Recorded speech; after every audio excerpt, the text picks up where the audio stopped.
is Bruce Polsky, our new town council liaison. He's in place of Brian. All right.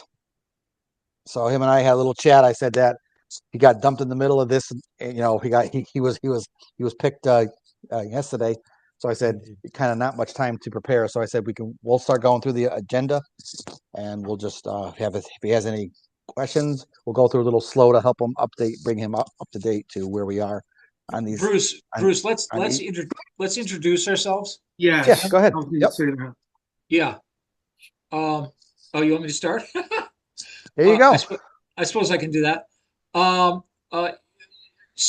Bruce Donald, my day job is building bike trails. I'm the Southern New England manager for the East Coast Greenway Alliance. I'm also the appointed chairman of the Connecticut Greenways Council.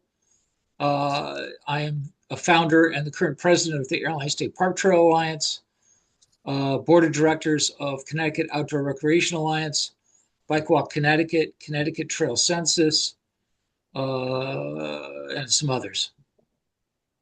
So I'm pretty well hooked in the bike ped industry in Connecticut.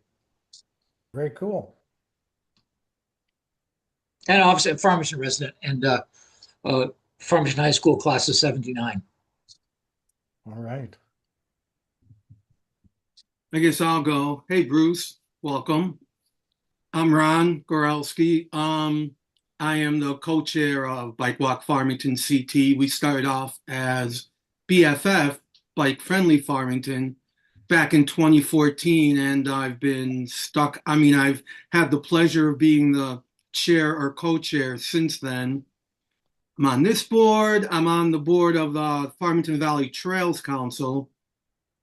Advisory board for Watch For Me CT. They deal with a lot of safety issues for children and adults. Couple other things too. Yeah, that's about it. Okay. I'm Andres Sculti, I guess we're all Farmington residents if we're here. Live in the Highlands and, used to bike commute into South Windsor, every, few times a month. Had been, racing mountain bikes forever, do the Winding Trails series, and involved with coaching my son's New England youth cycling team on stage one. And, just on the roads a lot and, trying to, fight the good fight and making Farmington more bike friendly.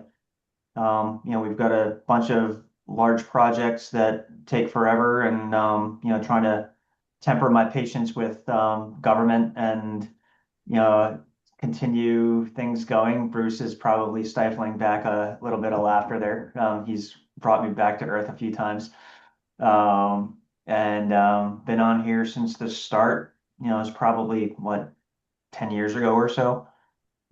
And then by education, I'm an engineer and, happy to get into the nitty-gritty of stuff and help make our town better. Great. Nice to meet you, Andres. Likewise. So I guess I'll go, Bruce. As you know, I'm Neil Kelsey. I've been on this committee since it started back in, I think it was 2013 or 2014. So added a long time. It's coming up, I guess, 11, 12 years. So I look forward to working with you. You too, Neil. And thank you for all you do outside of this committee for us in terms of, election stuff. That's a lot of heavy lifting. Yeah, you're welcome. I can go next. I'll be brief. My name's Richard Mall. I'm a resident of Farmington for probably 35 years now or so. I live over on Red Oak Hill. I commute back and forth to work at Pratt Whitney in East Hartford, where I work every day. The reason I joined this committee was to push for a safe route out of town up the jug handle. We've done this at the town level and at the state level, and it's got some legs now. We have a grant to come up with the design. So as long as this is still an open item, I plan on being on this committee. I am, I think about 5 years in now, 6 maybe. All right. Thank you, Richard. I'll go next. I'm Carolyn Bernier. Um, I'm the co-chair of Bike Walk Farmington, Connecticut. I have been for a year or so.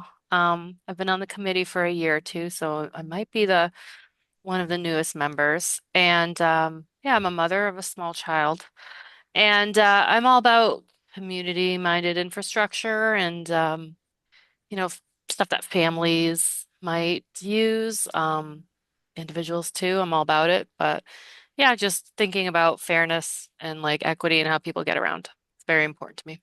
Having lived like a lot of different places in my life, coming back to Farmington after having grown up here, I just, see ways that I think it could be even better. That's great. All right. Thank you. Um, I guess I'm last. Is Matt here? Okay. No, Dan, do you want to give Yeah, a hey. quick one? Hey, I'm Dan Rodriguez. I'm the community policing officer for the PD and a representative on the board from the police department. Hey, Dan. And then Nice to meet you. Glad to have you probably on. the last one here. Mason Goudray. I'm project superintendent with the town of Farmington in the engineering division. Got it. And Bruce here, which I think we've worked in the past with your wetlands stuff. So we're with the I'm with the planning office, deal with most of the planning applications. So we're involved with a lot of development, which in tune we keep an eye open for bike and ped safety and issues as such. So Great. all right. All right.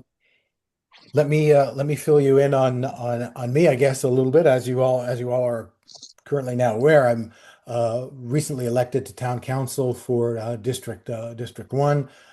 Prior to that, I served on planning and zoning for a couple of years. I had retired from a career as an IT executive with a major firm, looked after a large division financially, so I have a strong IT background. In terms of cycling, I used to race bikes when I was much younger. I owned a bike company. I actually own a 1976 Raleigh Professional. I don't know if that means anything to anybody, but it like me, is vintage. And I currently spend most of my time riding on a Peloton. I'm a prolific rider, so I really believe in bikes, and I'm really glad to be part of this group with a lot of expertise, and I hope we do a lot of good advising to town council.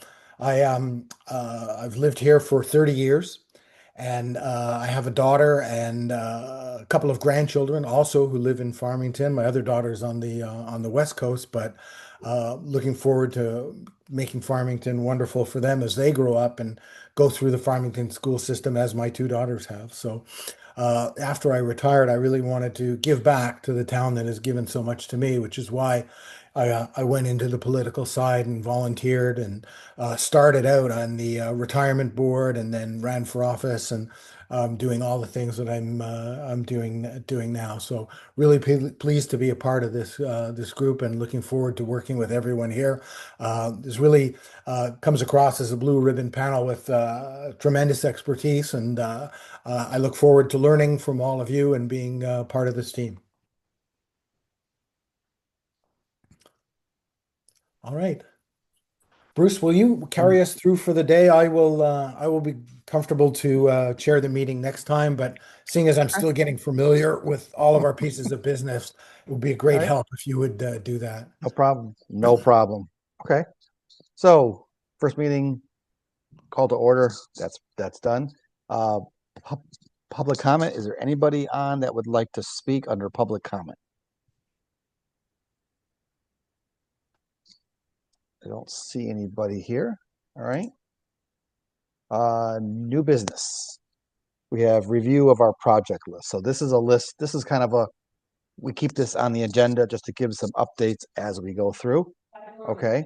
Bollard maintenance is that is an item that what we do is we go through and we've been asked by the committee to go through and start updating the bollards, cleaning them up, sand them down, repaint them, put new reflective tape on it.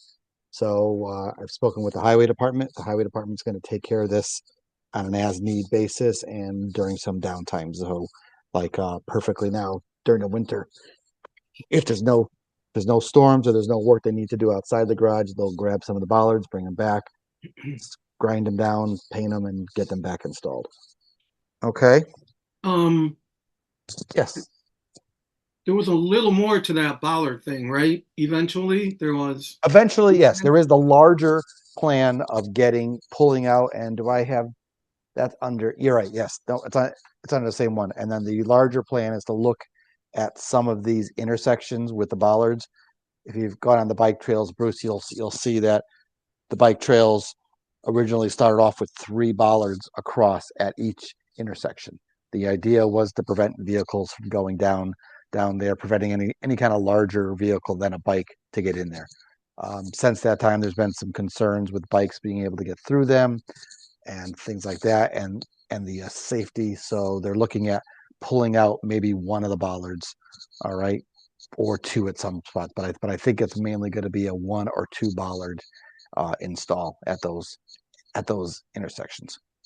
Okay. Will the other bollards be repositioned, or they will stay? Yeah, we'll have to work something out. We'll have to work how we're gonna make these work. We can't do them during the winter because there's really no asphalt available to get in there and do that work. So yeah, just to give you a little bit of background. The current AASHTO specification is to have 1 bollard in the center.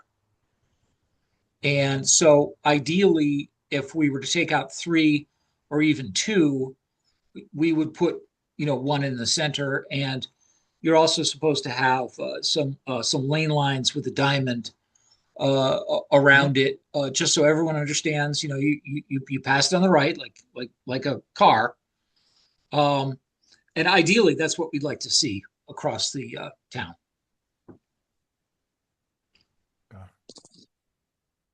okay. Yeah, Bruce, I Next think item. we'll Okay. have a healthy discussion about that when the time comes.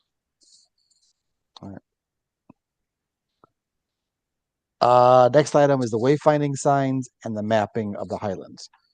There was some discussion over the years on trying to get people off of the bike trail and into the Highlands. Okay, so one of the last things we discussed is there's a potential access route, and I want to say Rosewood. Sorry, it's going to be Rosewood, so it'll be a potential off route off of Rosewood by through the woods by a detention basin, cross the road and into the sidewalk system at that point. So there was discussion with that. The only thing I've got to do is I'm going to try to make contact with some of the neighbors in that area, because I mentioned it to the group, I think a couple meetings ago. We don't want to just build this thing and dump everybody right into the road right by their houses. Being in this business as long as I have been, we do that. The complaints start coming into our office. Next thing you know, they're at the council complaining about it. So we just want to make sure we're doing this in a positive direction. So everyone's aware So of it. how does that work? So if a couple people say, we don't want the bike. No, that's not what I've said. It's not that if a couple people don't like it, it's to discuss it, is what the whole thing is. Okay. So if you think of it the other way, like I said, if we do this and the neighbor calls up the next day and says, what's going on? I've got, who built this? How did this get approved? Why weren't we notified of it? It happens all the time. And then this one little thing, you guys are done. And then I spend months and months and months talking with these people, the town manager, they come to the council. So some may come to the council complaining about it. So it's just being proactive. And if they have concerns, like I said, this is the time. Hey, I don't like that because of this. All right, well, let me do this. I'll move it over here, or I'll add a sign here. Fine, perfect. So it's just getting them involved so they know what's going on, and we can address any of their concerns before we just throwing in a paved up. Excuse me. I just getting off over the flu, so I've got this dry cough that's gonna hang with me for a few weeks. So just talking with these homeowners so we can make sure that they're aware and work out any kind of problems beforehand. Bruce? So do we do that as like a public forum like we did when the trail was originally Yeah, done? I don't know how I'm going to do that. I don't know how I'm going to do that yet. I'm thinking maybe it's not a lot of people, so I may just send out a letter to them and maybe just do it. Maybe myself or one or two of us goes out there and meets with them. Just to kind of meet on a one-on-one basis. Sure. I don't think it's gonna. I don't think I want to do a major informational meeting. I can try that, but I'm not sure how many people would actually show up. So it may just be a local one-on-one. Is there any idea to estimate what kind of volume? Because I'm thinking it's going to be minimal. Because Yeah, once I don't in a know. while I would see somebody on that trail when I'm taking the cut through. I mean, it's the cut through to my neighborhood, and it's very rare that I see somebody on there. Yeah, and it's probably used as you said. It's probably used today because It sure is. those I in mean, the there's area so much know on it's there. there. Yeah, They Yeah. know it's there. So it's just formalizing it. yeah. Right, and And it's just so- being the best way to approach it is to do it this way. Would we, rather than what kind of site work would have to be done to it? Because I know last time you were thinking about reducing that hump up, so it'd be a more steady grade. yeah, we'd have to grade something out. We're gonna have to try to clean that out as best as we can. Yeah, and So- would it be paved or would it just be stone dust? I don't know, but one of it's gonna be a budget item, but two, Yeah, if it's stone dust, depending on, it could get washed out or it could get eroded quite often, and with that becomes a little grade reversal in there that'll spill the Comes- water out, but comes Yeah, back. so Comes so the metric is how much is it gonna get used, right? Mhm. So if it's gonna be like one of the major trails in town, you pave it. I think realistically, it's probably a stone dust project. I do think that Bruce, when you're scoping this out, maybe on one side, there's a side that's a little lower than the other. If I recall, I haven't been down there in ages, but is actually do a drainage ditch on one side, and that may help a lot with ongoing maintenance. But I don't think it's rocket science. I think if the town looks at it, I think that would be the cost-effective way to do it. Is probably as a stone dust trail. Yeah, and I think we'll do it, and I think we'll try to do it. Hopefully, depending on the amount of work, maybe just do it in-house as well. Oh yeah, I would. Yeah, absolutely. I mean, front end loader and some proper drainage on that side, and I think you should be okay. yeah, I was gonna say, I just zoomed in on Google Maps right here and you could see it very clearly.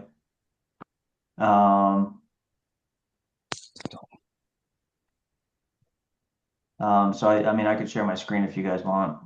No, yeah, I got it right here. I got this right here. Yeah. Can you? No, you guys probably can't see this, right?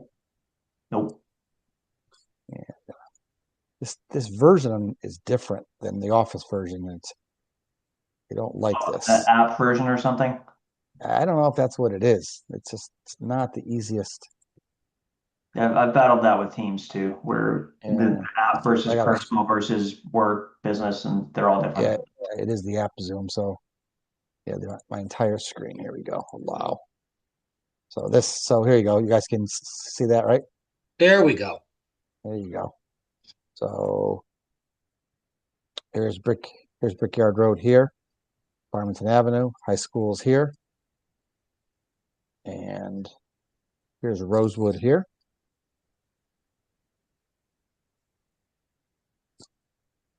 So this is Edwards Motors is right here. Motorsports. Farmington Motors. Yep. Here's here's that stormwater detention basin, and this is where that trail would come out somewhere right through here. And there's sidewalks on this side, right? Yeah, there's a sidewalk. Yeah, there's a partial sidewalk on this side of the road. So just dealing with this owner, this handful of people in here. So just to let them know and work out any kind of concerns that they may have. And sort of related, but maybe 1,000 feet south on the trail, there's a cut through that goes to Big Sky and to the condos. And that's definitely It's an unofficial cut through. Yeah. And so I'll literally run from my house and then cut through the woods that way into the back of Big Sky. Mhm. And so it's got a more of a steep going down, and I can't see that ever being an official trail. But if Big Sky wanted to connect to it and, make it a bit more accessible, what would they have to do?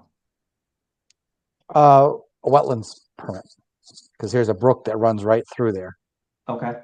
So I'm not sure how everyone's getting across to that now.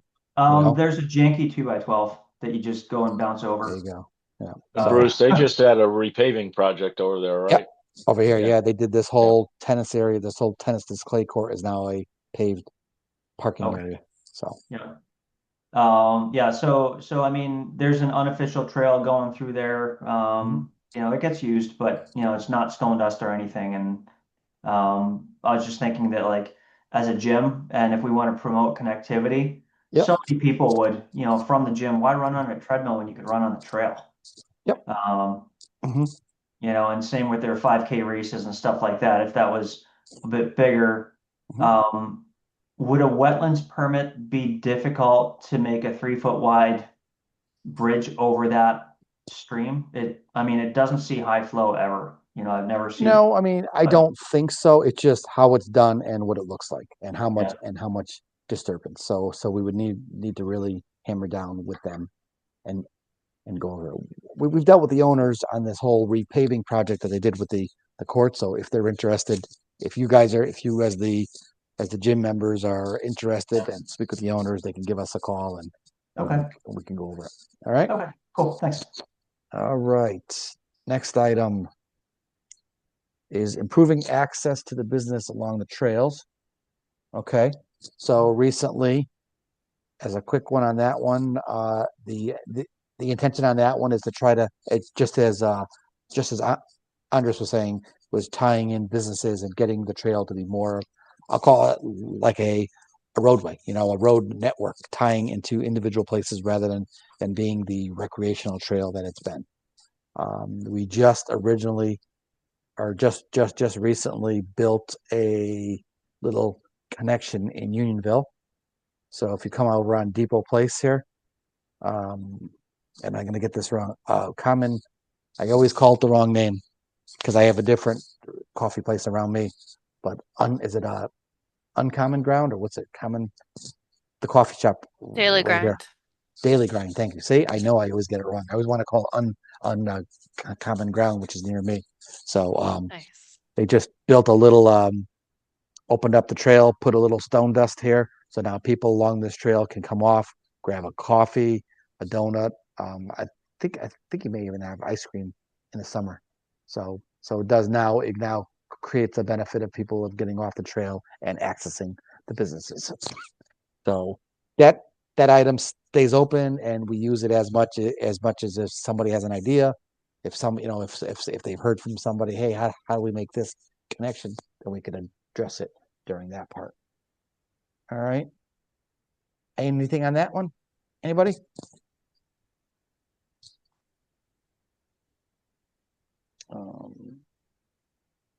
Okay. Next item is to review replacing the trail parking lot identification signs. So there was some concern on some of those signs are in some poor shape. So I did get a cost estimate on that. Bruce Donald, I know I sent that over to you, and I think is the Trail Council still looking at that to see if there's any cost sharing available? So they met, Farmington Valley Trails Council met last night, and I was not able to get to that meeting. Okay. I'm assuming, Ron, you were at it? Yeah. Are these, so which signs are these? Are these the ones that like Farmington is putting up the trails rules? Nope. No, different. This is just the parking lot sign itself. Oh yeah, So- okay. I'm not Yeah, really, we didn't discuss that. You didn't. Oh. Okay. All right. Okay, so let me get it on their next agenda because I know there was some talk about trying to help out with the cost there. because those things are expensive, obviously. Yes, Oh, they were. I know the other thing that cropped up was, would it be possible to get another quote? Yeah, yes, and I know that Andres he gave me one, and I haven't had a chance to follow up with him as well. But I think the idea was this is what the approximate cost is. So kind of looking for an idea. If it's yes, and there's an and they have the ability to do some cost sharing, then yeah, then definitely before we do a final, then we have to hammer down some of the prices. But these are the signs here. Yep. And So- that one in particular is just literally falling apart. Exactly. So, okay. So, I mean, I guess I if I I'll keep looking at prices, but if you get me, I mean, if the council is willing to participate in some costs or say, hey, look, we'll give you 1,000 or whatever, you know what I mean? Let me know, and then that way I can then start pushing this faster, getting these proposals together because it takes time to get the proposals, and then by the time we get an answer, the proposal may not be valid anymore. So I may have to go back to everybody and say, hey, update your proposals. So the intention would be this to have them do this during the winter, and we can get this thing installed late winter, early spring. Yep. Okay. All right. Yep. Perfect. How many are there? Well, we have 1, 2. I mean, I'm not sure how many we need to replace right now, but Brickyard was number 1. But we have 1, 2, 3. We got 3 of them, I think. Yeah, I think we have like 3. Hold on. Let me think about that for a minute. 1, Brickyard, 2, Brickyard, New Britain Avenue. Britain 2 on New Avenue. Britain Avenue. There's 2 on New Britain Avenue. One Yes, at Oak Ridge. One at the small lot Railroad. has one. Railroad Ave. Railroad Avenue has one. yeah, but that's Although not really a parking. Yeah, that's not a parking There's a sign. little That's a lot, trail there's a ID little sign. lot at River Yeah. Road. I don't know if you want to Yeah. include that. I don't think there's a Yeah, we sign on could- it. Yeah, you know, if we get into the ID signs, then there could be, let's say, under 10 of under 10. So Yeah, I'm thinking. I'm counting in my head. I think 8 maybe. Really? Okay. Um, And I think that'll be more like with what Ron said he was working with the Trail Council. They're looking to redo those signs with the names of the cross streets as well. And then along Yes. with that, looking to do some rule signs, things like that. So Well, so the rule sign was different. That would be the town doing that. no, understood. Understood, but I think I don't. The naming signs, that was just what we talked about here. We never talked about that at the Trails Council meeting.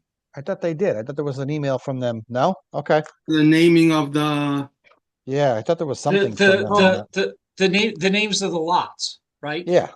Yeah. was different than the crossroads that was going to be part of that whole marker project, right, Bruce Donald? Oh yeah. Well, I should mention that. So the statewide marker project. So this is for all of the towns on the Farmington Canal Heritage Trail. The Farmington Valley Trails Council submitted an application to the Connecticut Rec Trails Program for it was around $120,000 to do essentially the entirety from New Haven to Suffield of trail mileage signs in conjunction with a couple of other types of signs as well. And we're waiting to hear, obviously, from the state. And that's the Connecticut Greenways Council, which I chair. And I've already recused myself because I can't.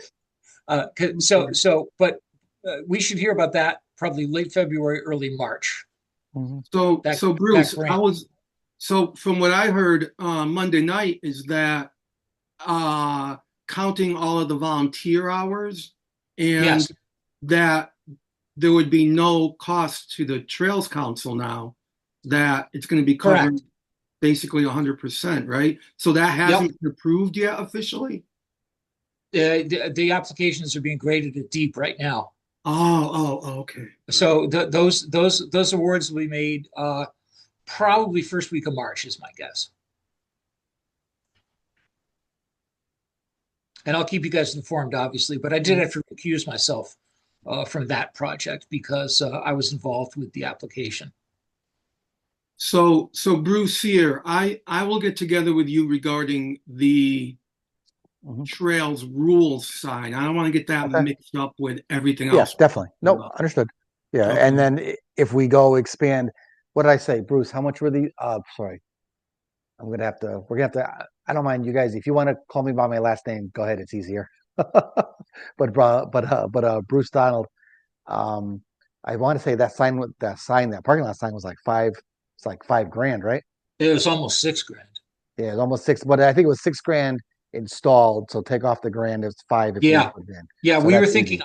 I think it Yeah. was 4,800 and change is what it Exactly. was. So Yep. so if we're looking to do those for all of the road crossings, then this is going to get pretty expensive, and it's going to have to be a as we go. I'm not sure if we're going to be able to purchase all of these signs all at once. So just to give everyone where we stand No, with those signs. I think, and you know, in the back of my mind, I think we try to do it at least initially piecemeal. Obviously, that one's falling apart. You know, Yeah, so it we try is. to we do that one.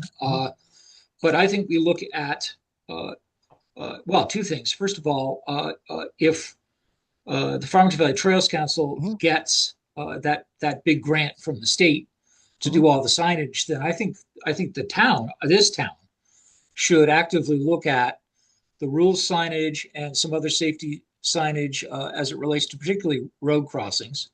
Mhm. We're going to have to look at the siting of where those 6x6 posts are going to go in for the mileage markers. And so there's going to be a fair amount of work to do on this. Okay. All right. Next item is subcommittee reports. So Bruce, as part of this, we had a bunch of ideas and concerns that wanted to be discussed. So instead of getting in and making these meetings go very long into the night, we decided to break them up into these little sub committees. So the intention was to kind of have a little subcommittee meet, go over it, and kind of come back to the committee with our suggestions. So one of them was the website, and Carolyn had done a ton of work on that. And I know I think we met with Ron and myself and Brian. So we did have some ideas. I need to wrap some things up with that and finish reviewing it, tweaking a little bit, and getting it up revised on the town website so we can update the website.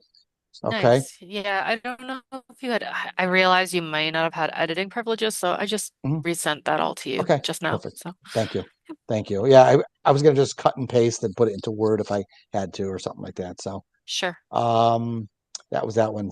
Safe routes to school. All right.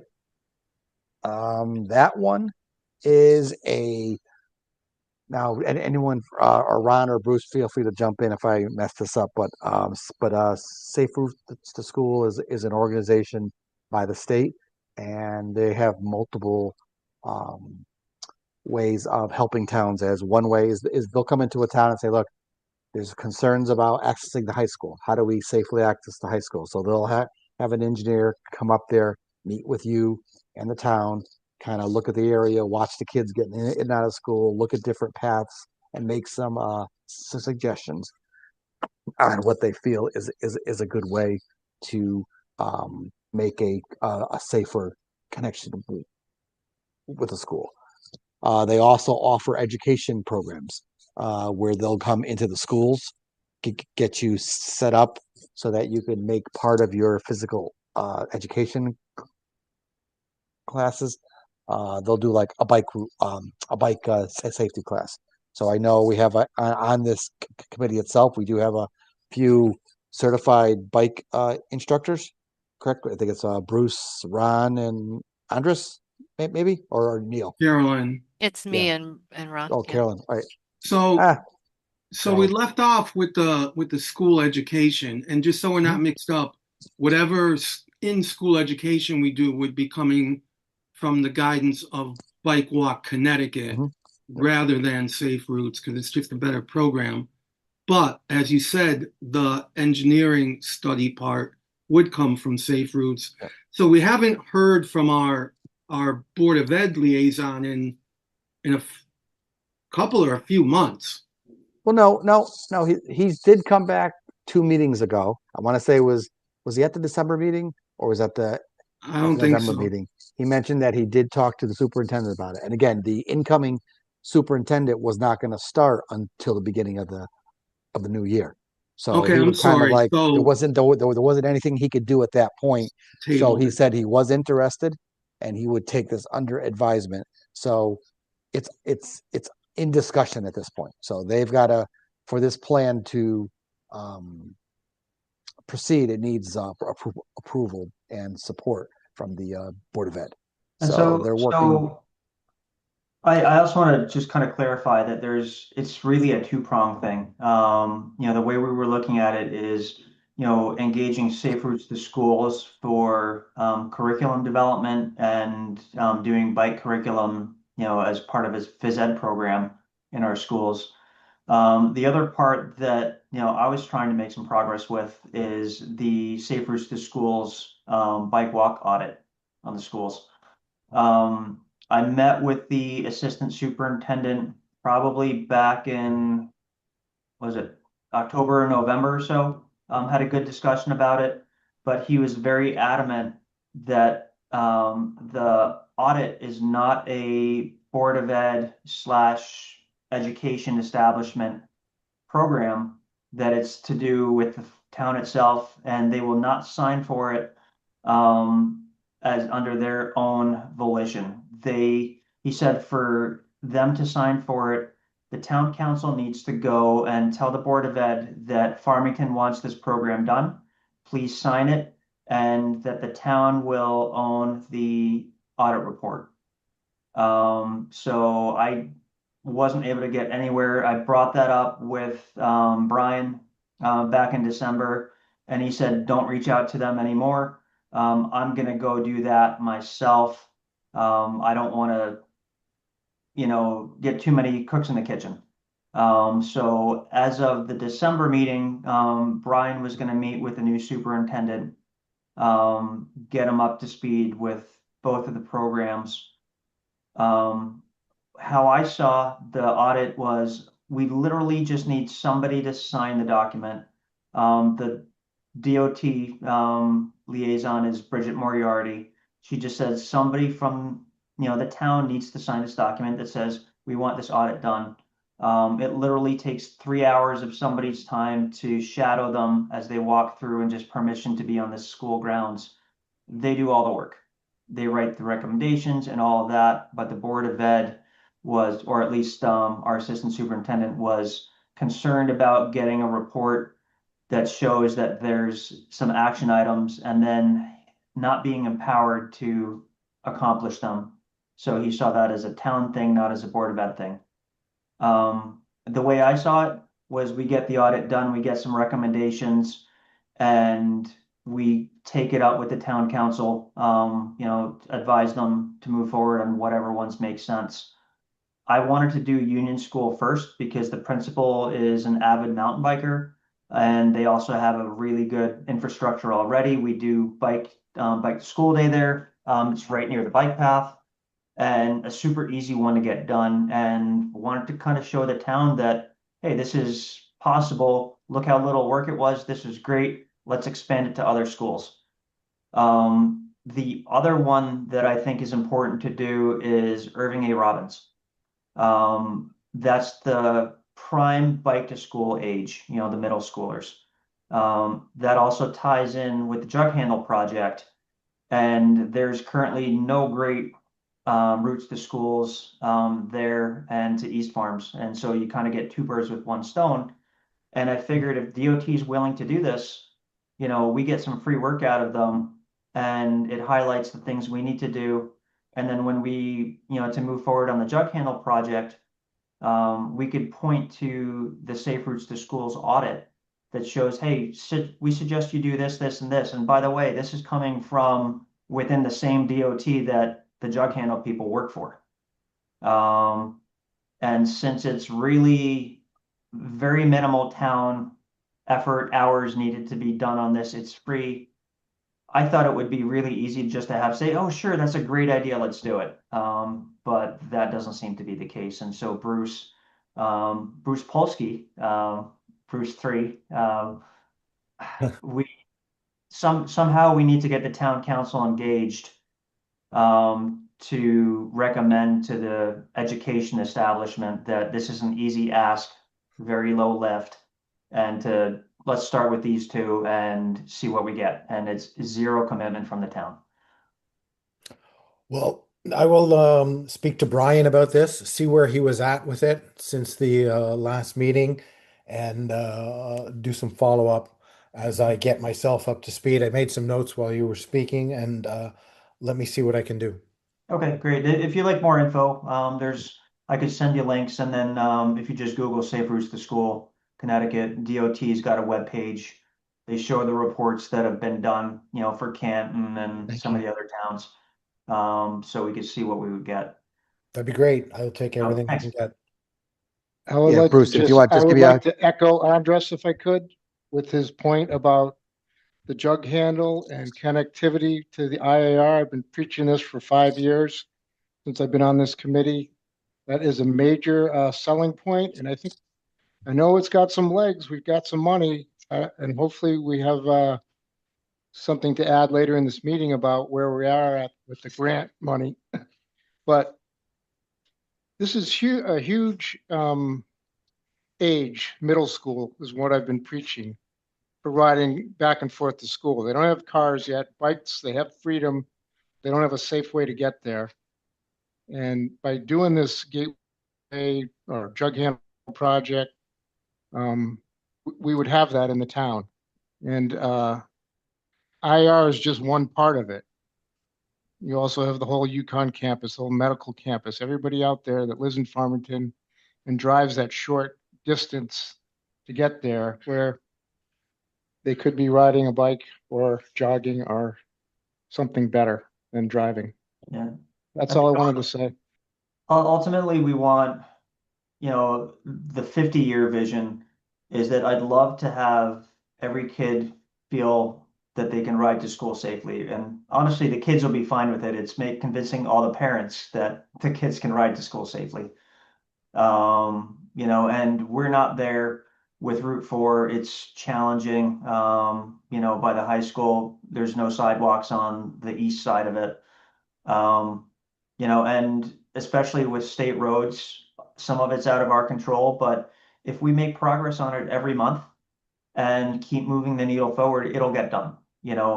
Not won't happen quickly, but we could, instead of having this conversation 13 years ago, we could say this is where it started. And 13 years from now, this will all be done, and we'll be, kids will be scooting back and forth on their e-bikes doing 50, and we can discuss that. So. right. And Bruce, if you don't mind, if it's easier, maybe if you talk to Brian, let's maybe set up a 3-way phone call or a conference, and all three of us can discuss it a little bit. All right. Sounds good. Okay. Bruce too. Yeah, because I wasn't aware that you had met with Brian on the side and that this was working on. I thought this was all still with the Board of Ed. So, all right. So we'll go from there. What's next on the agenda here? Next is the Bike Walk Vibrant Community Forum. And that was a subcommittee. And like I said, I apologize. I was sick, down with the flu, and I realized after the next day that I actually missed the meeting. So you guys want to give us a little, either Carolyn, I think, or Ron, give us a little. Well, I can. apologize for missing that one too. I forgot to add that to my calendar, and the next day I saw it, I'm like, oh, so Yeah, sorry. I can give an update, and Carolyn and Ron can chime in. The three of us met, and understanding other commitments and everything, and everybody's busy and sick. It has been a little frustrating for the three of us trying to pull this together, and it seems like we're not getting the momentum or the support that we need to actually pull this off. And it was scheduled for September initially last year, and then it was moved to March of this year. And there's just not enough time to pull it together. The three of us have other things going on, including working with the library on programs and bike rodeos and things like that this spring. So we made a decision just to drop it. And if somebody's interested in picking it up going forward, God bless you. Ron, Carolyn, do you have anything to add? No, that was a good job of, yeah. Yeah, just that, some other towns it's kind of more like a town thing, like a official, question and answer session. From what I understand, other towns have done that. And we would need like a lot kind of support to do something like this with a lot of different panelists and if only we three show up to our meetings, I don't know. Like Neil said, he summed it up. Okay. Listen, we're here. I mean, if you need anything, like I said, if we want us to do it for September, then we should start talking about it now. You know what I mean? Um, so I don't want to steer you guys away from it, but I just think we need the heads to come up with a plan, and then everyone else can fill in. Everyone else in the committee can just fill in and help out after that. So I don't think Yeah, and I think the committee wasn't going to do the whole thing. They were going to just come up with the idea with and get a schedule put together of a direction, and then come back to the committee for discussion, and then from there we can break out and everyone can have a different part or a different help out what needs to be done as part of that committee. So I apologize. I mean, I didn't. If you guys thought you guys were going to do the whole thing, I don't think that was the idea. So, but all right. yes, yeah, and I appreciate that. And I would put it back to everybody else on the call tonight. If this is something you want to do, please step forward. Let Bruce or either of the Bruces know. But the three of us can't just pull this off by ourselves. Mhm. And if it's important to people, then let's get some more blood involved. It is a lot of work. So Yeah, it is. it, And like I it's a said, lot we're of work doing a for lot one of other person. things. Yeah. It's a lot of work for three people too. You know what I mean? It's Yeah. But coming up with that idea is the most important part, and then everyone else jumps in and fills in and helps out where they can. So So the other thing, just for Bruce P's benefit to know, is that Neil, myself, Carolyn, and one other person are basically Bike Walk Farmington CT. So we do a lot of other things outside of this board. That's what Neil was referring to with other programs. Yeah. Understood. Thank you. all right. I think before we get into the old business, and maybe Carolyn, do you want to go over something? Do you want to add something to the discussion? Yeah, sure. This is just Mhm. a really rough idea. I've just brought it by a few people. Extremely rough, and I, you know, I don't necessarily see it happening, but just me curious. I'm always kind of looking at Google Maps and thinking about how the trail connects places. That's what you're talking about, right, Bruce? The Yes. Sorry, I Westwoods. apologize. Yep. Mhm. Yeah, no, just making sure. I'm not jumping the gun on this, but yeah, no, and I've bothered Bruce a bit, Sierra, about this a little bit over the past couple days, but just has anyone ever thought of creating a connection between Westwoods Upper Elementary and the bike path? Because you've got a school that you've got over 600 kids attending. You've got a bike path a half a mile away, and between the two, you've got state and town-owned lands. Granted, some of the land, some of the sections are wetlands. Um, but I've, really, really quickly brought this up with Kimberly Bradley from Deep, and she said that sometimes funding gets approved for Mhm. trails if they're kind of an educational resource for children, which being next to an upper elementary school, potentially it could be. Granted, yeah, and again, as Bruce Sierra's pointed out, like this would be like kind of a really huge project. but I thought it would be remiss of me not to mention it just because there's so many things that could potentially be going for a project like this. Namely, you do have the space, you do have the proximity, but just wanted to see if anyone has ever really kind of put those two dots together and if that was ever a thought of anyone on this committee. We I- looked I- at it years and years ago. We looked at it. In fact, when they built the school, we looked at it. Nice. And there was a wetlands issue going directly through, for sure. That's not to say that you can't get variances, that you can't build boardwalk, that you get. But again, one of the issues with that at the time was of expense. Now, one of the other things we did was talk about the entrance road to the north already has a side path on it, and widening that side path a little bit. I don't think it goes the whole way, Bruce, here, if my memory serves. Sidewalk, you mean? Yeah, You're the talking sidewalk about there. The Yeah. sidewalk. Okay, yeah. Yeah. Yeah, that was built along with the school. So then the thought was to go down that feeder road there and do a side path, and we never got as far as talking to abutting landowners on that. Yeah. But that would be the other way to do it, and then essentially you get to an already dealt with four-way across New Britain Avenue, and then he hit the trail there. As I was explaining to Carolyn, there is quite a bit of wetlands wetlands in this area. So as you can see with all this, so there is quite a lot of work that would need to be done within a wetland, which Yeah, I mean- increases the cost for surveying,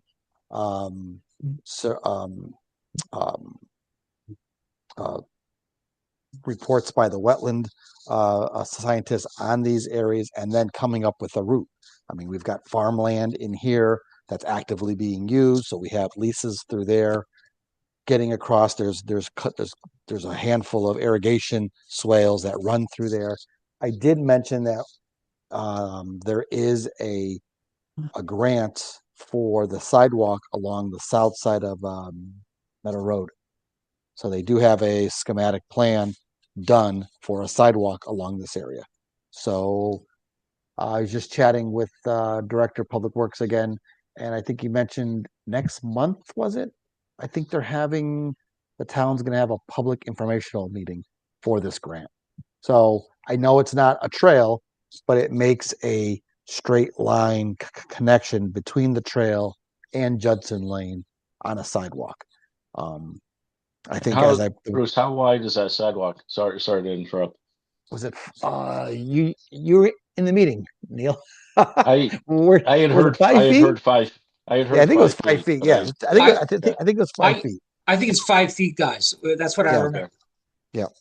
So I think cost wise, if this is being funded, if this does go through and the funding gets completed, then that's a good connection. I just see lots of problems through it. And I know Carolyn, we chat a little bit about this, but I see a lot of problems with grade, the slope through a lot of these. I've walked a lot of this area, the number of wetland crossings. While we may be able to secure all of those permits with them, I think the costs associated with the bridges and the crossings of these swales will dramatically increase that cost. And I think the whole thing comes up to where do we want to spend our efforts and our dollars and our monies on trying to do this. Bruce, So- would it a lot of schools have made their own mountain bike trails down in like Kim's neck of the woods. I think her elementary school has actually put a mountain bike program together, and they've made trails in their elementary or middle school, the woods around there. And we've actually gone there for our bike team practices with the juniors. And looking around here, being town and state land, Is that something that we could just, could that ever be used for bike trails? Well, the And state land, I don't think so. The state land is a sanctuary. It's sanctuary based and it's okay, pretty much a no-go. There's nothing on that land. That would take a lot of politicians above all of us to hammer out some kind of an approval, which I don't know if that ever would happen. So that's your Unlikely, biggest, unlikely that's, the way Deep is doing things these days, I would say yep, unlikely. yeah, so and even though it's and just that's your commercial biggest vacant barrier. land, it's earmarked as a sanctuary. Yeah. Well, no, it's been, and that's how it was purchased. So it's been historically, it was a sanctuary done and geared towards to Okay, remain a sanctuary. So you've okay, got the state property is here. We've got private property through here. yep, And So where is the you got town property? right here. There's the town property, town property, town property, and this is private property here. So okay, so you'd have to somehow come across yeah, through here. Now, Yeah. when I click on this layer, this is the next big one, is the FEMA. So you do have, oh, sorry, I thought it was over here, but it is down here. So you do have some 100-year flood crossings that we do need to be sure, concerned about. But this is very wet through here. A lot of wetlands. And this isn't the actual on-ground wetlands. This is a 1960s soil survey from the state. But I know we've had some surveys of wetlands done through these areas, and this is mostly wetland through here, especially with this brook crossing through there. So you'd have to somehow come out through here, come in through the farm, and then figure out a way to tie it into here. So And I think, just to reiterate, one of the reasons why we didn't go any further on this many years ago, it was the costing then. The costing now, just so you're aware, and I'm going off of Plainville's bids for phase one that's under construction right now. Mhm. Boardwalk is running for 100 linear feet a little less than $1 million. yeah, Wow, that's too bad. So it just gives you an idea of wow, what some of the I'm in the wrong business. yeah, we're all in the wrong business. You kidding me? so Can the sidewalk be any wider?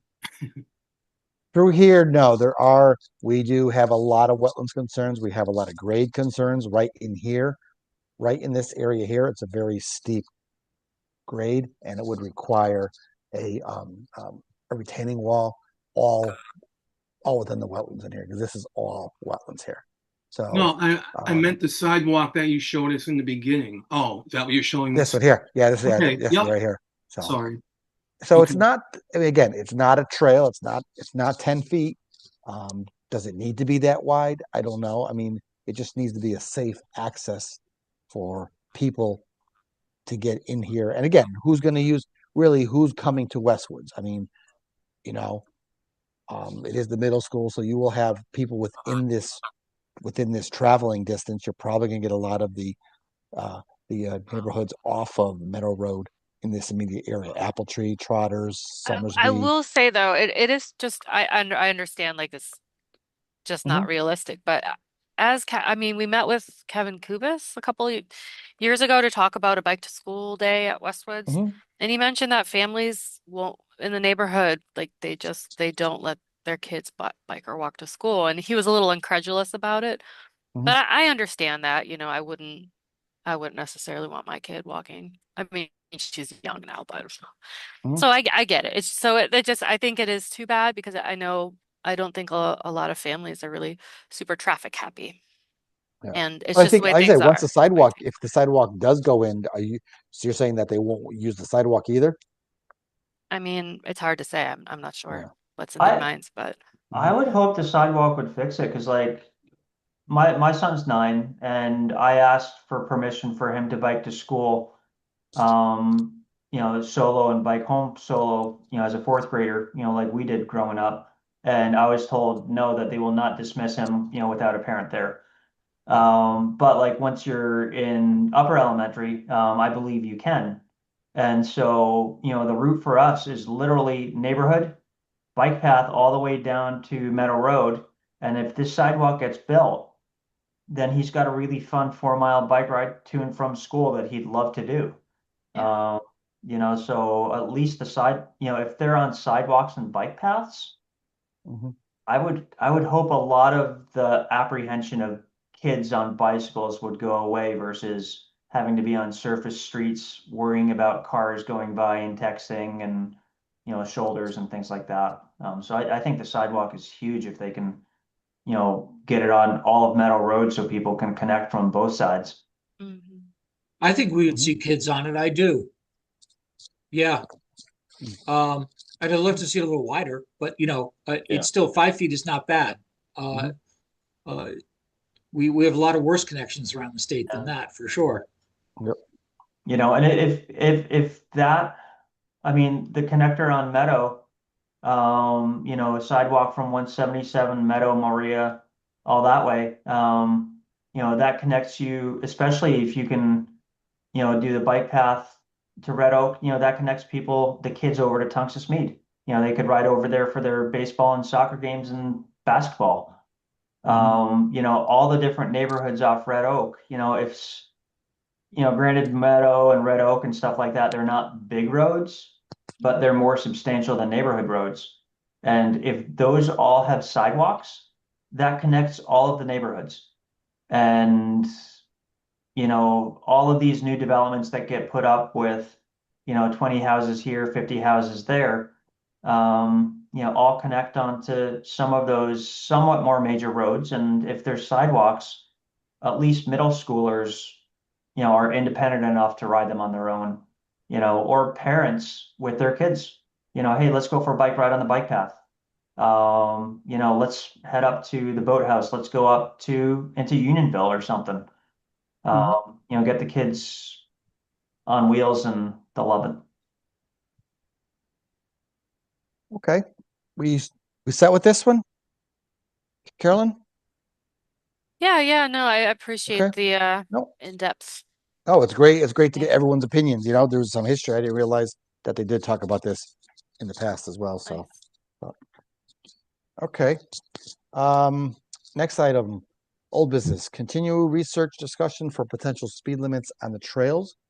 Last we discussed about trying to do a multi-municipality discussion on an actual speed limit for the larger trail systems that we have through town on the River Trail and the Heritage Trail. And I know that Dan had mentioned, we discussed about having the police being able to do a speed control on that, and I don't think that was feasible. Correct, Dan? I'm not sure if you talked about this at And more all just since like that time. like the staffing and feasibility of having officers out there. I mean, it really comes down to the staffing and availability of bike patrol officers, people we can dedicate to bike speed enforcement. We're Was still it- trying to address like speeding. No, understood. enforcement. But did you say so? Was your equipment able to do that on the bike trails too? I had seen an article that it was either like Washington D.C. Metro Police had done with like these same lasers we have doing bike speed enforcement, but I haven't tried. I mean, I haven't. Yeah. It was the same laser. I mean, in the article, but it doesn't necessarily mean that's the one they tested. Understood. But I know that was a concern that we had. So just trying to come up with something. So maybe that speed may have just more or less be like a cautionary and a courtesy speed. So the intention is to try to get the people that are out there, let's say training for the Olympics, to slow down. You know what I mean, and not be going down that trail at a 25 or 30 mile an hour clip. Where people can't get hurt. So since that time, and then Ron, I'll let you jump in. I know you said the Farmington Valley Trails Council just approved something the other night. Well, so since then, and I think Bruce Donald will have something to say about this because I think it started out with Bike Walk Connecticut too, where there's discussion now. So Avon will be putting up 15-mile-an-hour speed limits, and they're also going to be striping the trails And so then before we all knew it, or before I knew it, the Trails Council had agreed to, well, not 100% yet, but is going to recommend to all the towns along the Greenway to, not recommend, but yes, I guess recommend to stripe the trails. But as I said during the meeting, Bruce, Steve Mitchell was there talking about it, is Yeah. how I found all this out. So there's been no research done by, I don't think, anyone who's bringing all this up. I did a quick little Google, and under 50% of the trails in the United States are striped right now. I didn't get into the reasons why or why not, but these are things that I like to do, and these are things that I do with anything that I'm about to talk about. I'm going to thoroughly research it first. I'm thinking like that a little bit about the speed limit too, because I'm reading pros and cons, but I feel like the bus is moving rather quickly on both of these subjects. And I would like us to just pump the brakes a little bit and maybe slow down and maybe do some more research. And I know, Bruce, Donald, that you do probably have a lot of information from other places, but I'd like to hear everything kind of before we decide what we're going to do. That's fine. I mean, ultimately, I'd like this board to be, conversant with, all those discussions that are out there. I think that the preponderance of information that I've seen, and by the way, we just had our board retreat for 5 hours last Saturday for Bike Walk Connecticut, and we talked about some of this stuff. Yeah. It's also come up in a bunch of different venues. There's a safety committee out there, and I think I mentioned this at our last meeting, statewide safety committee. They're discussing these types of things as well. I think the general opinion, and I've voiced some of this in the past, is that for very practical considerations, most towns that have multi-use trails running through them recognize that they've got some scofflaws going way too fast, and that there's not going to be any kind of a high level of enforcement from their police departments. So ultimately, posting a speed limit is essentially a suggestion for proper etiquette, is what it really boils down to. And so ultimately, we're trying to educate, I think, is really what the general kind of consensus is on this.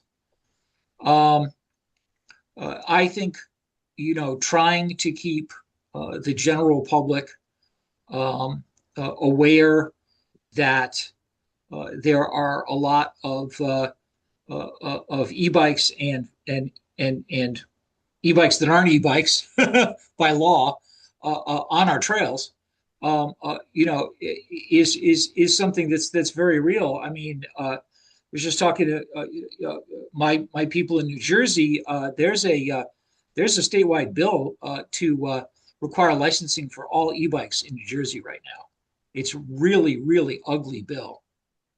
And so there's a lot of stuff going around the United States right now about this. And so it's worth us spending the time to think about this in some detail. And I have no problem with that. So if I could just pause this for, well, I'm sorry, Neil, 1 second to just pause it to go back to new Bruce and just point out something very key that Bruce Donald said was education. And this is how important it is to get a school curriculum, bike safety school curriculum, so our kids are coming through the system just learning that riding like an idiot isn't tolerated. All their friends know, and it kind of just becomes common knowledge. Okay, we're not supposed to ride like this. We're supposed to look out for other people. We're supposed to do things a certain way. So I just wanted to point that out because that was a big, when Bruce said education, that sums it all up right there. Go ahead, Neil. Yeah, and Bruce, I agree with the speed limits. I think Yeah, I'm okay posting that and agree that it's not really about enforcement per se. Although it could be, if somebody's really abusing it. But it's more about etiquette and, education, right?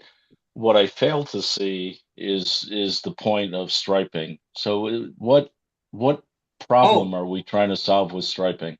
okay, I can talk about that a little bit. So the concept behind striping a whole trail as opposed to just at intersections, because you do see current specifications for trails that are being built really over the last kind of 15 years, is to at intersections Yep. and is to have some striping. The Yeah. idea And would the I've seen that and I think that makes sense. Yeah, so and that's purely automotive custom writ large for bicycles. So in other words, you go right into something. Hmm. You don't go left into it. You go right into it, so you don't hit somebody. It's Yep. it's pretty much that simple. The concept behind striping a whole trail is also safety oriented. The idea would be to keep one lane essentially. So now you got two lanes, right? The lanes would act like a town road with a double yellow line. The idea would be that so as you're traveling, you're staying right. The concept is that if you teach people to do that, they won't cover both lanes, which you see with a lot of people, say, walking together, or occasionally bicyclists will, be two or three together. The idea would be to be as much as possible single file, just trying to cut down any kind of an incident that would get somebody injured. That's really what the concept of it is. Now, having Okay. said that, um, it striping a trail supposes that it's wide enough so that you can actually get away with it. Hmm. And I bring that up because we've got in this town still a fair amount of 9 foot wide, and in some places 8 foot wide trail where it would be really problematic. Now, on a lot of the new trail that's 12 feet wide, I see no problem with that. You've got enough movement area, you've got enough ability to, and in fact, if you look at the new AASHTO design stuff, the national stuff, it says 11-foot minimum to stripe. So, Okay. so I think we're getting a little ahead of ourselves. I think there's parts of the trail system from New Haven up to Suffield and elsewhere in the state where the trails are wide enough and there's enough average daily volume where, yeah, maybe indeed there should be a center line. But I think that's the metric. I think the metric is how much use it's getting, and is it a facility that's wide enough to warrant doing it. So Ron, Okay. that's kind of my. I didn't get a chance. It's really hard to say this kind of stuff in an email. So that's why I didn't at the time. But that's kind of what the story is. Okay. And that helps me understand it. And I totally agree about the volume and width of trail. And I'd like to see, before somebody even suggests to towns that they do this, I'd like to see it studied and, try it in places, try it on a 10-foot path and see what happens. Try it on a 12-foot, try it in Yeah, high volume, low volume errors. Because I actually think it raises the potential, and you use some words that concerned me, right? Two yeah, lanes, traffic, route. yeah, We have essentially, and I said this to Ron and Carolyn tonight, we've essentially given a bypass to New Britain Avenue if you look at that part of the trail, right? And we're pushing people onto that as a way to avoid traffic, because now I've got a lane it almost looks like a road that I can ride on a bike or an e-bike. So it's no longer a recreational trail, in my opinion. Yeah. I think it Well, creates problems because people are going to cross that line, and I'm going to cross it on a cycle, even though it's a solid line, if I'm passing somebody on the left. And it puts me at risk of being yelled at by somebody coming on, walking or whatever, because I'm on the wrong side of the road now. So I really think this needs to be given a lot of consideration and a lot of trial and error before we just start painting lines. The So one thing you guys might want to consider in my trails across the country on bike paths, especially on my tours, one thing that I find that the stripe in the middle of the road, the dotted line, for lack of a better term, does is it kind of puts it in the head of the walkers to stay a little bit to the right, which does make them a lot easier to pass when you're on a bike. To Neil's point, I mean, yeah, somebody could say something to you, but for the most part, I think it just, when you're coming up on somebody, it's like, hey, that's their side, this is my side. You just move over a little bit. But it does work pretty well to keep the walkers, when you're coming up behind them, on their side of the line. They just naturally stay to the right, which is kind of helpful. Yeah. And I'm thinking that too about e-bikes that, fly into the left lane and just hit the throttle. And just, they've got another lane that they can ride in. The big issue that I see on the trails is that, or one of the big issues is that people still think they're roads and they walk to the left and ride to the right. And if you put a stripe down the middle, you're going to have people walking on the left like it's a road. Yeah, it's going to have to, if we striped everything in Farmington, we would have to provide some informational signage as well. Mm-hmm. Gets to be a lot of signage, though. I mean, we're It does, considering yeah. a lot of signage additions, like with etiquette, with mild power, speed limits. Yep. Yeah. It Yep. seems like a lot. Well, And it ruins the ambiance of the trail. The little icons on the trail might be helpful, Yeah, that's like true. walker, biker, whatever. But I do think, there's a very real argument for, sign graffiti. I know Connecticut State Parks is looking at a lot of signage these days for their trails, and they've been balking at putting up a lot of signs, and I can understand why. I get that argument. So just to reiterate, I do think that there's a safety element to putting in center lines.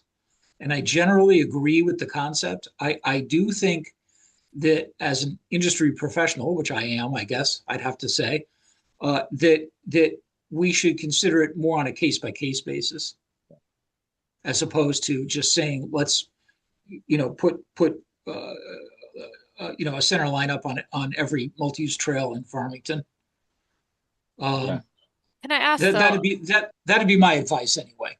I think the trial and error, I mean, it's interesting though, because I mean, from your perspective, you have years of experience, you're a veteran, you've built so much, but the average trail user is not really that educated. So you just wonder kind of. You actually bring up a good point. No, that's actually it. true. Yeah. I mean, so to a certain extent, you're trying to protect people from themselves, right? Which sometimes works and sometimes doesn't work. I think most time people think the trail's a sidewalk. That's what it is.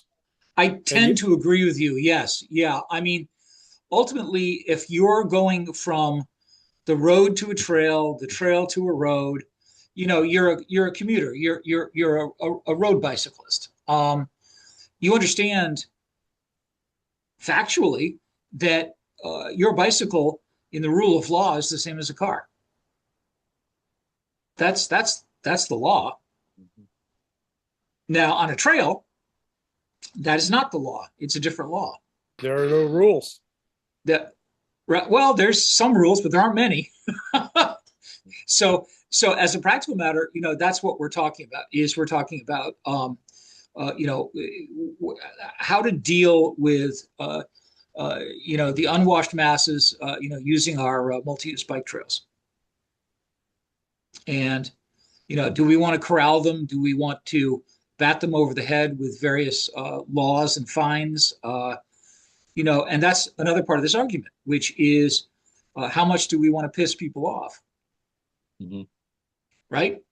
It's a very Yeah, real but, argument. you mentioned corralling people, right? We've talked about the preponderance of fencing in Farmington, right? Because the initial Oh, design yeah. of all these things Yeah. had Yeah. people in an 8 foot space, between two or split rail fences. And that's concept has changed now, 15, 20, 30 years later, whatever it is. So you don't Yep. see as much fencing and as much corralling of people. We're no Yeah. Now, longer at shoots. best practices has changed quite a bit from when DOT was trying to keep people essentially in cattle chutes. Yeah. And so I'm kind of thinking of the striping as the same way. 10, 15 years from now, are we going to wonder why we were trying to corral people into an even narrower space? Because I don't know how much of a safety issue it is today. And that's why I'd like to see studies or, how many incidents are there because somebody's on the wrong side of the trail? Because I think most people would slow down and pass safely. So. I'll take a look and see what I saved. One of the states where almost everything has, in terms of multi-use trails, has a center line is Rhode Island. But Rhode Island actually has a slightly different travel rule than everyone else does. They allow walkers on the left, Yeah, and bicyclists on the right. So it's kind of apples and oranges. So, but I do recall, I believe DCR in Massachusetts did a study. Well, I'll see what I can find. Yeah, I just going back to the beginning, I like the idea that the striping at intersections, 5, 10 feet, whatever they go in off of that. And if we could even put down little icons of people walking and biking to the right and the left of those on the right side, right, where they're supposed to be, that would be a good reminder to everybody every time they cross an intersection, go through a crosswalk. Yeah, that they need to stay to the right. those painted templates are actually, I like those a lot. Yeah. The only So thing you I'd have be to all be for careful. that.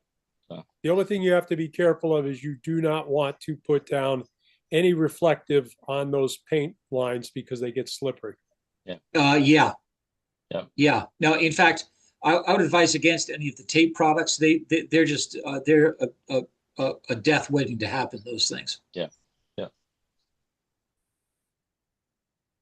All right. Well, thanks for the discussion.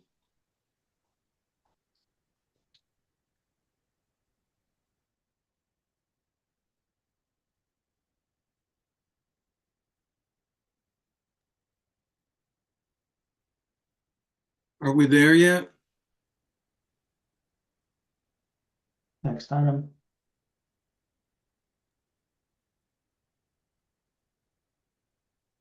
Okay, meeting adjourned. We Did we lose? we might have lost Bruce. No, I see it. Sorry, I forgot to unmute myself. I apologize. Oh. Next item was the Farmington Valley Trails Council update. So I'm not sure. We talked about a bunch of them. I'm not sure, Ron or Bruce, if you guys have something else that happened. What was this with again? The Trails Council? Farmington Valley Trails Council update. Nothing so nothing that we need to Nope. talk about. All right, so No. 3 Yeah. no. And then bike walk Farmington. Anything on that? Yeah, we have some things coming up, and we'll let you guys know the dates and everything, and what's Okay. going on. So, yeah. And then the last one's the recreational trails grant. Bruce, that's just to let you know, that's the one to connect Farmington Center with South Road through the jug handle.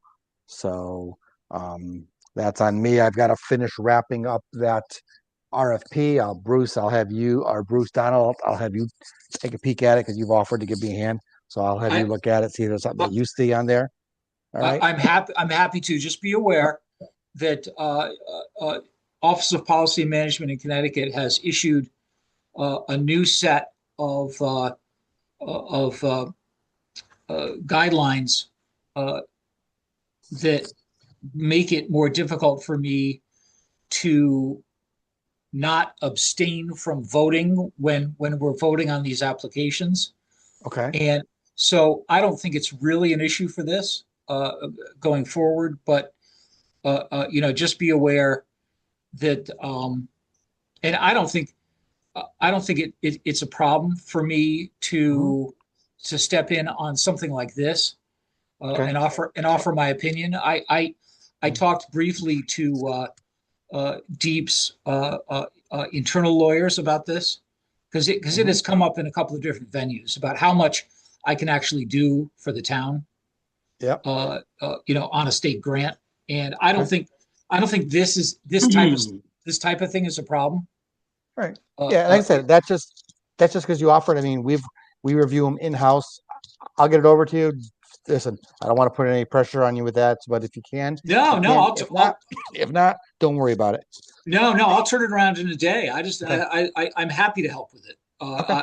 I just wanted to make sure that it wasn't a problem internally, but I don't think it is. Okay. Yeah, because I'm sure we'd much rather have your vote. Oh yeah, well that's the thing. Yeah. Yes. Yeah. Yeah. That's more powerful. Yeah. Yeah. Is All there a target to put this out to bid? A target I'm date? hoping to finish this up and get all the reviews done in the next couple weeks. All right, and that would be a February. Put it out for February. So for them to at least start putting together a lot of these engineers talking around, they're not quite ready for it anyways. Coming right back from the holidays. So if I get this all wrapped up this month and get it out in February, I think that's a key date for them to start making their proposals. So from there, there'll be an interview process. We'll meet with them, go through the whole process, select a consultant, and then once that consultant's selected, we'll have a separate meeting with them, put together a schedule, and then at that point we'll get that out to everybody so they can see the highlights of the schedule and the key dates. Okay. Bruce, related to grants, a few meetings ago, with the Safe Routes to Schools, they also mentioned that the town can apply for microgrants. I think they're either $1,000 or $5,000 microgrants. Yep. And they get filled out at a first come, first served basis. And I was told that the microgrants are very easy to get, and you're almost guaranteed to get it as long as everything hasn't been given away yet. Yep. We also talked about hiring a bike ped person in town part-time. And it's been an ongoing discussion. And Bruce Polsky, this was something that Brian was kind of taking up with the town council. And I believe we talked to our town business director. I don't know if it was Kathleen Blonsky or somebody else that said, you know what, yeah, we would that would be okay. Because we figured a lot of the stuff that's happening, especially the larger projects, the town just doesn't have enough bandwidth to get them done. And getting somebody on staff that actually has dedicated time to the bike ped projects would get a lot of these things moving forwards. And so I was just wondering if we could use some of the micro grants for that. No, yeah, the micro grants I thought were for bike walk, for helmets, bikes, things like that. We did put a recreational trails grant in for a bike coordinator part-time. So we'll hear, as Bruce said, we'll hear in March to see how that went. Yeah, we're scoring those. We're scoring those right now as we speak. Okay, cool. I didn't know we did that. Yeah. Yeah. So No, together, I thought was. we had mentioned that during the December meeting that we were, or the November meeting, that we should put a grant in. So that's what we had done.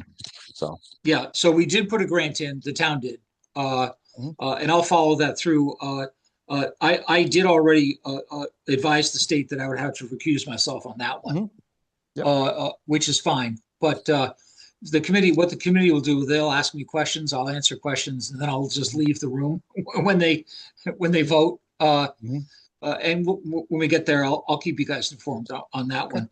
And then the micro grant, DOT was at the Connecticut Greenways Council meeting yesterday morning, and they announced another round of micro grants. DOT has $750,000. I believe they're $5,000 maximum, and they do have. There's very little, there aren't too many hoops you have to walk through to get those grants. Yeah. I think if we identified a project within the town, certainly anything educational in particular, but it also qualifies. If you look on their website, it's up there on DOT's website. Gives you an idea of what you can do and what you can't for those grants. But they've been very popular, and it is first come, first serve, as Andrew said. So if we're interested in those grants, let's move on that. I mean, could Bike Walk Farmington use it? I was just going to ask that. Can some of it go towards some of our educational programs? Absolutely, 100%. Yes. Okay, Yep. good. All right, then we should talk about this more. Even though we're not a nonprofit. No, because it'd be through the town. Oh, right. Okay, nice. Yeah, the town would ask for it, for the benefit of Bike Walk Farmington. Oh, that's fabulous. Can we do that? Oh, absolutely. Okay. Free money. Yeah, I mean, it just be a program of the town, All right. All right, noted. All right. All right. Last item is approving of the minutes from December 10th. I'll Can I make have a motion and a second? Make a motion to approve the minutes. Second. All in favor? Aye. All in favor? No one's in favor? Aye. Aye. Thank Yes. you. Aye. Any opposed? None? All right. I was tempted. Okay. That takes us to the end, to the adjournment.